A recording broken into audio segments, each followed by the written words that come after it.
Now, does that mean you won't hear no? Oh, no, you'll still hear no.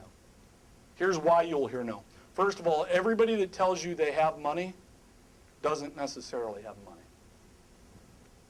You'll hear every story known to man.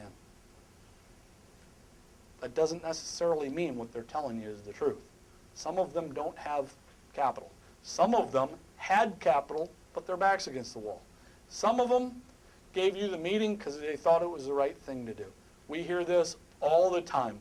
People call our office, and what they say is, oh yeah, I've already started looking for investors, and I've already got $300,000.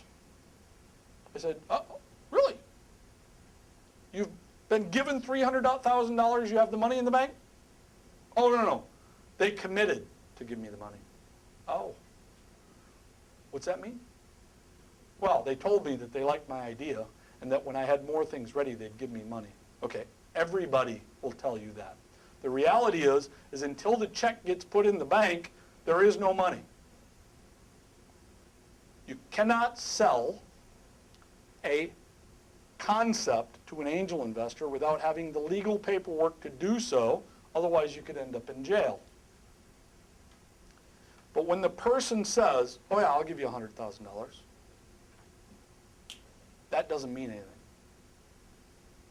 What that means is, yeah, they're interested, and yeah, I'm making you feel all good about yourself, but until that check actually gets deposited and clears, it doesn't mean anything. So you got to get the money in the bank. You got to take it all the way to the goal line. Okay? It's not unusual for them to put in front of you certain guidelines and restrictions. For example, I'll give you $150,000, but you can't get the money out of the bank until there's more investors. That's not unusual. That's pretty normal stuff. Also, if somebody invests in your concept, it's not unusual for them to introduce you to other people because they don't want to be the only person sitting there. But you a lot of times have to ask. It comes back to the asking the girl if she's got a friend that will go out with you. Can you introduce me to other folks? And it is a process. I can tell you this from experience. You can get the funding you need for a restaurant in a few months. You can also get the funding you need for a restaurant in a year and a half. Chances are pretty good if you haven't gotten it in 2 years, you're not going to get it. Okay? A big part of that is you don't know where the yes is going to come from or when. That's why it comes back to the funding culture. You've got to be in that mode of searching for money. It's a full-time gig to do it. It's a process. It takes a ton of time. It takes sending out information, getting meetings, going and meeting with people, talking about your vision. That's what it takes. Now, a lot of times, that's also what gets the person to say, you know what, I'm not going to do this because I don't know how to do that. Well, but it's like anything else. You've got to be in the mode of learning. I think it's a pretty safe bet that if you've never opened a restaurant before, you may think you know how to do that, but chances are pretty good you don't. There's 2,416 items in opening a restaurant. Funding is part of that.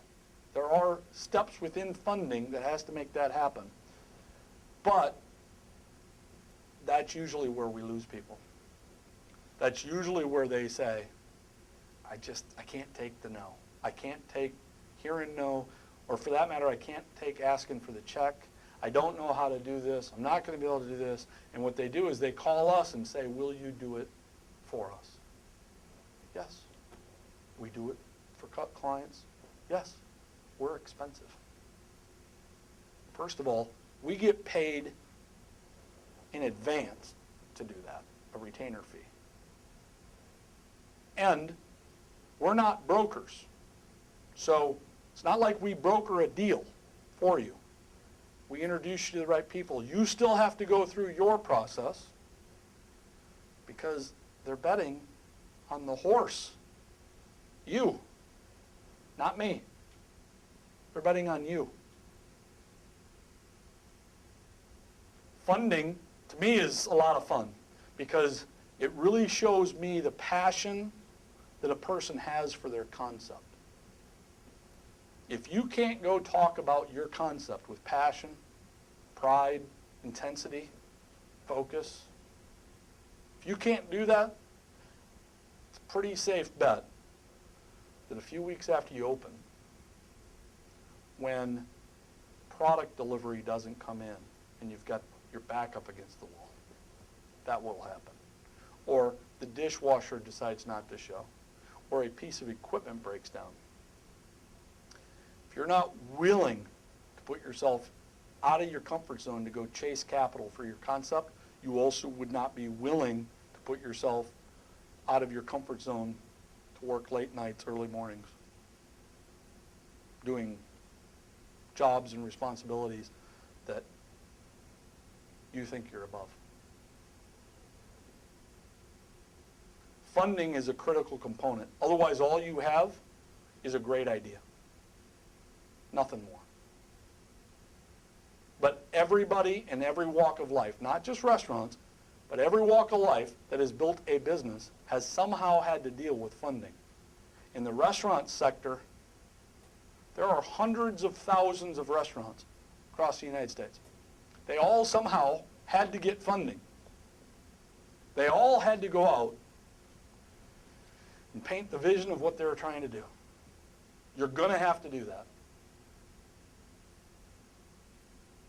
And if you're going to do it, you might as well do it with intensity, passion, drive. That's what it's going to take. Good luck finding funding.